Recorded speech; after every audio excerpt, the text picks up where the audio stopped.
जय श्री कृष्ण। भगवान कृष्ण की कृपा सदा सर्वदा आप पर बनी रहे। कार्तिक का पावन महीना शुरू हो चुका है। यह महीना भगवान विष्णु को समर्पित है। इस महीने में भगवान विष्णु की पूजा आराधना के साथ साथ माता तुलसी की पूजा का भी विधान है। माना जाता है इस महीने में तुलसी माता की पूजा करने से अपार पुण्य की प्राप्ति होती है। आज से रोजाना हमारे इस चैनल पर कार्तिक मास महात्म्य की कथाएं सुनाई जाएंगी। तो चलिए आज की कथा शुरू करते हैं।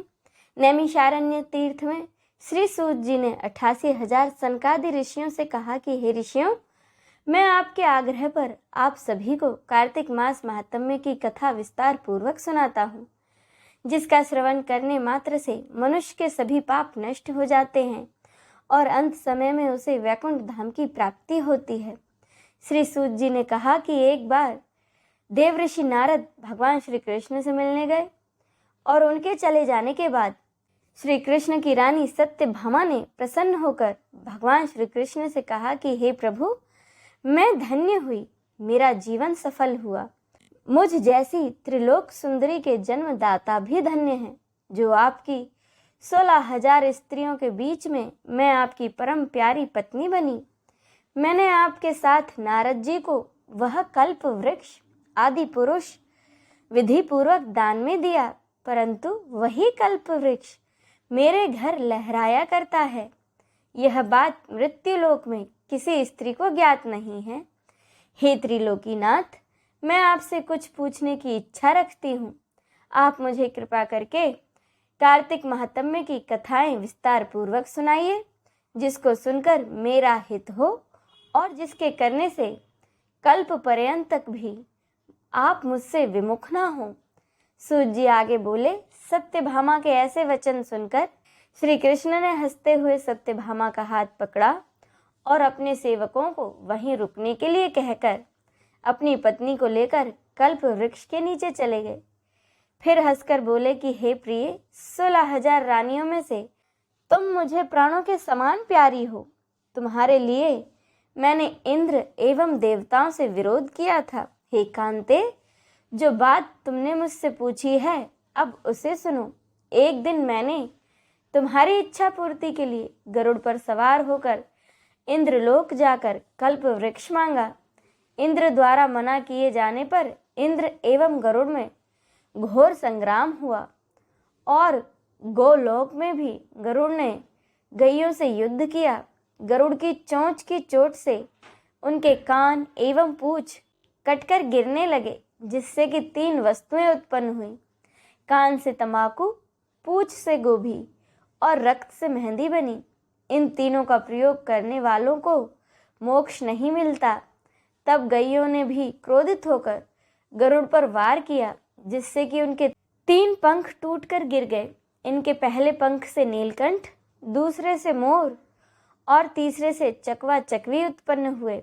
हे प्रिय, इन तीनों का दर्शन करने मात्र से ही शुभ फल की प्राप्ति हो जाती है। यह सुनकर सत्यभामा ने कहा कि हे प्रभु, कृपया मुझे मेरे पूर्व जन्मों के विषय में बताइए। मैंने पूर्व जन्म में कौन कौन दान, व्रत व जप नहीं किए हैं? मेरा स्वभाव कैसा था? मेरे जन्मदाता कौन थे और मुझे मृत्यु लोक में जन्म क्यों लेना पड़ा? मैंने ऐसा कौन सा पुण्य कर्म किया था जिससे मैं आपकी अर्धांगिनी हुई? श्री कृष्ण ने कहा कि हे प्रिय, अब मैं तुम्हारे द्वारा पूर्व जन्म में किए गए पुण्य कर्मों को विस्तार पूर्वक कहता हूँ, उसे सुनो। पूर्व समय में सतयुग के अंत में मायापुरी में अत्रि गोत्र में वेद वेदांत का ज्ञाता देव शर्मा नामक एक ब्राह्मण निवास करता था। वह प्रतिदिन अतिथियों की सेवा, हवन और सूर्य भगवान का पूजन किया करता था। वह सूर्य के समान तेजस्वी था। वृद्धावस्था में उसे गुणवती नामक एक कन्या की प्राप्ति हुई। उस पुत्रहीन ब्राह्मण ने अपनी कन्या का विवाह अपने ही चंद्र नामक शिष्य के साथ कर दिया। वह चंद्र को अपने पुत्र के समान मानता था और चंद्र भी उसे अपने पिता की भांति ही सम्मान देता था।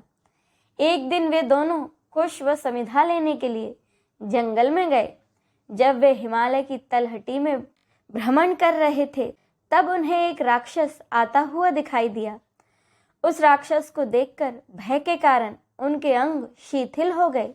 वे वहां से भागने में भी असमर्थ हो गए। तब उस काल के समान राक्षस ने उन दोनों को मार डाला। क्योंकि वे धर्मात्मा थे, इसीलिए मेरे पार्षद उन्हें मेरे वैकुंठ धाम में मेरे पास ले आए।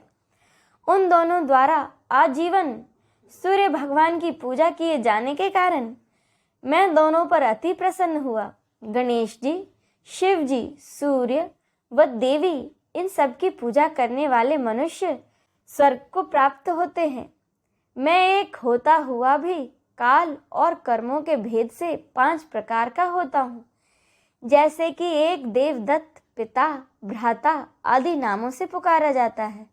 जब वे दोनों विमान पर आरूढ़ होकर सूर्य के समान तेजस्वी, रूपवान, चंदन की माला धारण किए हुए मेरे भवन में आए तो वे दिव्य भोगों को भोगने लगे। अब सुने कार्तिक मास महात्म्य का दूसरा अध्याय। भगवान श्री कृष्ण आगे बोले कि हे प्रिय, जब गुणवती को राक्षस द्वारा अपने पति एवं पिता के मारे जाने का समाचार मिला तो वह विलाप करने लगी और कहने लगी कि हे नाथ, हे पिताजी, मुझको त्याग कर तुम कहाँ चले गए? मैं अकेली स्त्री तुम्हारे बिना अब क्या करूं? अब मेरे भोजन, वस्त्र आदि की व्यवस्था कौन करेगा? घर में प्रेम पूर्वक मेरा पालन पोषण कौन करेगा? मैं कुछ भी नहीं कर सकती। मुझ विधवा की रक्षा कौन करेगा? मैं कहाँ जाऊं? मेरे पास तो अब कोई ठिकाना भी नहीं है। इस प्रकार विलाप करते हुए गुणवती चक्कर खाकर धरती पर गिर पड़ी और बेहोश हो गई। बहुत देर बाद जब उसे होश आया तो वह पहले की ही भांति करुण विलाप करते हुए शोक सागर में डूब गई। कुछ समय के बाद जब वह संभली तो उसे ध्यान आया कि पिता और पति की मृत्यु के बाद मुझे इनकी क्रिया करनी चाहिए जिससे उनकी गति हो सके। इसीलिए उसने अपने घर का सारा सामान बेच दिया और उससे प्राप्त धन से उसने अपने पिता एवं पति का श्राद्ध आदि कर्म किया। इसके बाद वह उसी नगर में रहते हुए 8 पहर भगवान विष्णु की भक्ति करने लगी। उसने मृत्यु पर्यंत तक नियम पूर्वक सभी एकादशियों का व्रत और कार्तिक महीने में उपवास एवं व्रत किए। हे प्रिय, मुझे एकादशी और कार्तिक मास अति प्रिय हैं। इनसे मुक्ति, भुक्ति, पुत्र तथा संपत्ति की प्राप्ति होती है। कार्तिक मास में जब तुला राशि पर सूर्य आता है तब ब्रह्म मुहूर्त में उठकर स्नान करने व व्रत व उपवास करने वाले मनुष्य मुझे बहुत प्रिय हैं, क्योंकि यदि उन्होंने पाप भी किए हों तो भी स्नान व व्रत के प्रभाव से उन्हें मोक्ष प्राप्त हो जाता है। कार्तिक में स्नान, जागरण, दीपदान तथा तुलसी के पौधे की रक्षा करने वाले मनुष्य साक्षात भगवान विष्णु के समान हैं।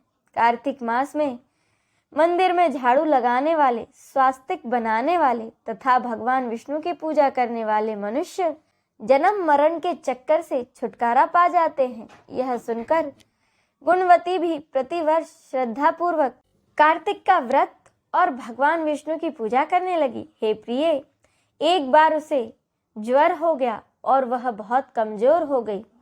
फिर भी वह किसी प्रकार गंगा स्नान के लिए चली गई। गंगा तक तो वह पहुंच गई, परंतु शीत के कारण वह बुरी तरह से कांप रही थी। इस कारण वह शिथिल हो गई। तब मेरे दूत उसे मेरे धाम ले आए। इसके बाद ब्रह्मा आदि देवताओं की प्रार्थना पर जब मैंने कृष्ण अवतार लिया तो मेरे गण भी मेरे साथ इस पृथ्वी पर आए, जो इस समय यादव हैं। तुम्हारे पिता पूर्व जन्म में देव शर्मा थे, जो इस समय सत्राजीत के नाम से जाने जाते हैं। पूर्व जन्म में चंद्र शर्मा, जो तुम्हारा पति था, वह डाकू है। और हे देवी, तुम ही गुणवती हो। पूर्व जन्म में तुमने मेरे मंदिर के द्वार पर तुलसी का पौधा लगाया था। इस समय वह तुम्हारे महलों के आंगन में कल्प वृक्ष के रूप में विद्यमान है। उस जन्म में जो तुमने दीप दान किया था, उसी कारण तुम्हारी देह इतनी सुंदर है और तुम्हारे घर में साक्षात लक्ष्मी जी का वास है, क्योंकि तुमने पूर्व जन्म में अपने सभी व्रतों का फल पति स्वरूप विष्णु को अर्पित किया था। उसी के प्रभाव से इस जन्म में तुम मेरी प्रिय पत्नी हुई हो। पूर्व जन्म में तुमने नियम पूर्वक जो कार्तिक मास का व्रत किया था, उसी के कारण मेरा और तुम्हारा कभी वियोग नहीं होगा। इस प्रकार कार्तिक मास में व्रत आदि करने वाले मनुष्य मुझे तुम्हारे समान प्रिय हैं। दूसरे तप, जप, यज्ञ, ज्ञान आदि करने से प्राप्त फल कार्तिक में किए गए व्रत के फल से बहुत थोड़े होते हैं, अर्थात कार्तिक मास के व्रतों का 16वां भाग भी नहीं होता है। इस प्रकार सत्यभामा श्री कृष्ण के मुख से अपने पूर्व जन्म के पुण्य का प्रभाव सुनकर बहुत प्रसन्न हुई। इससे आगे की कथा का रसपान हम अगले अध्याय में करेंगे। बोलो भगवान श्री कृष्ण की जय, भगवान विष्णु की जय, नमः पार्वते पते, हर हर महादेव की जय। अब सुने तुलसी चालीसा। श्री तुलसी महारानी करो विनय सिरनाय, जो मम हो संकट विकट दीजे मात नशाय। नमो नमो तुलसी महारानी, महिमा अमित न जाए बखानी। दियो विष्णु तुमको सन्माना, जग में छायो सुयस महाना। विष्णु प्रिया जय जयति भवानी, तीहु लोक की हो सुख खानी। भगवत पूजा कर जो कोई, बिना तुम्हारे सफल न होई। जिन घर तब नहीं होए निवासा, उस पर करहि विष्णु नहीं बासा। करे सदा जो तब नित सुमिरन, ते ही के काज होए सब पूरन। कार्तिक मास महात्म तुम्हारा, ताको जानत सब संसारा। तब पूजन जो करे कुंवारी, पावे सुंदर वर सुकुमारी। कर जो पूजा नित प्रति नारी, सुख संपत्ति से होए सुखारी। वृद्धा नारी करे जो पूजन, मिले भक्ति होवे पुलकित मन। श्रद्धा से पूजे जो कोई, भवनिधि से तर जावे सोई। कथा भागवत यज्ञ करावे, तुम बिन नहीं सफलता पावे। छायो तब प्रताप जग भारी, ध्यावत तुम ही सकल चित धारी। तुम ही मात यंत्रन तंत्रन में, सकल काज सिद्धि होवे क्षण में। औषधि रूप आप हो माता, सब जग में तब यश विख्याता। देव ऋषि मुनि और तपधारी, करत सदा तब जय जयकारी। वेद पुराणन में तब यश गाया, महिमा अगम पार नहीं पाया। नमो नमो जय जय सुख कारिणी, नमो नमो जय दुख निवारिणी। नमो नमो सुख संपत्ति देनी, नमो नमो अघ काटन छेनी। नमो नमो भक्तन दुख हरिणी, नमो नमो दुष्टन मद छेनी। नमो नमो भव पार उतारणी, नमो नमो परलोक सुधारिणी। नमो नमो निज भक्त उबारिणी, नमो नमो जन काज संवारिणी। नमो नमो जय कुमति नशावनी, नमो नमो सब सुख उपजावनी। जयति जयति जय तुलसी माता, ध्याऊं तुमको शीश नवाई।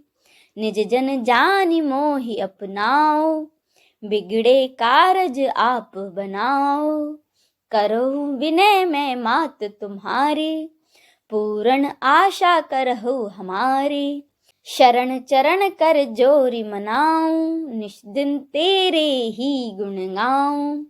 करहु मात यह अब मोह पर दाया, निर्मल होए सकल माम काया।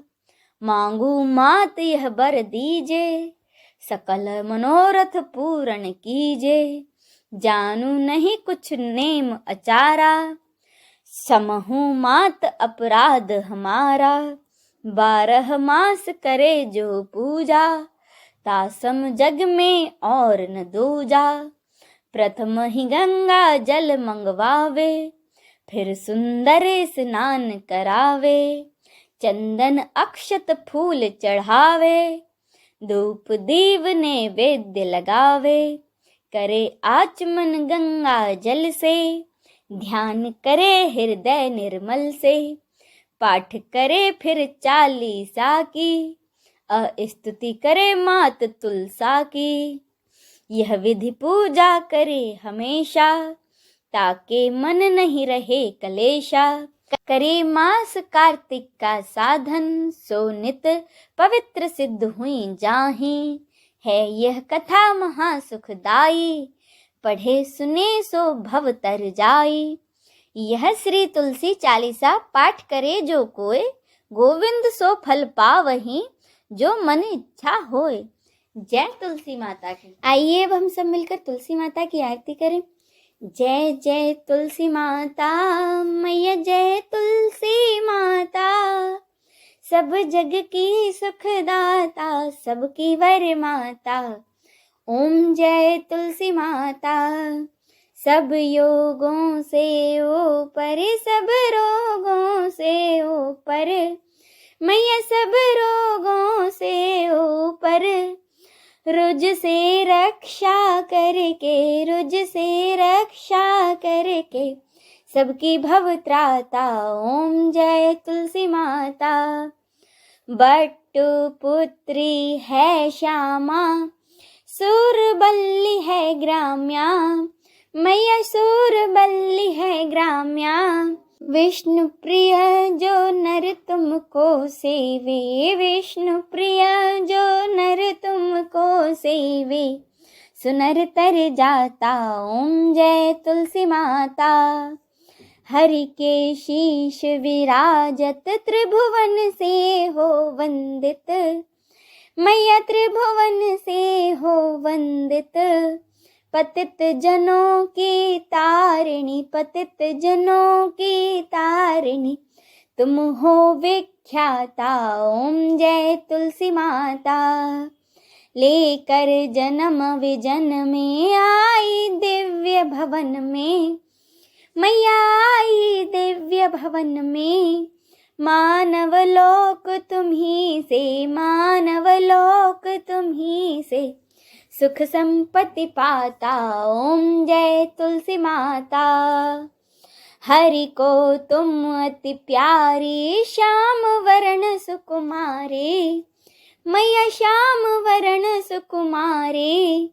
प्रेम अजब है उनका, प्रेम अजब है उनका, तुमसे कैसा नाता। ओम जय तुलसी माता।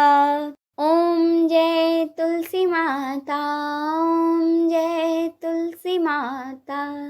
बोलो तुलसी मैया की जय।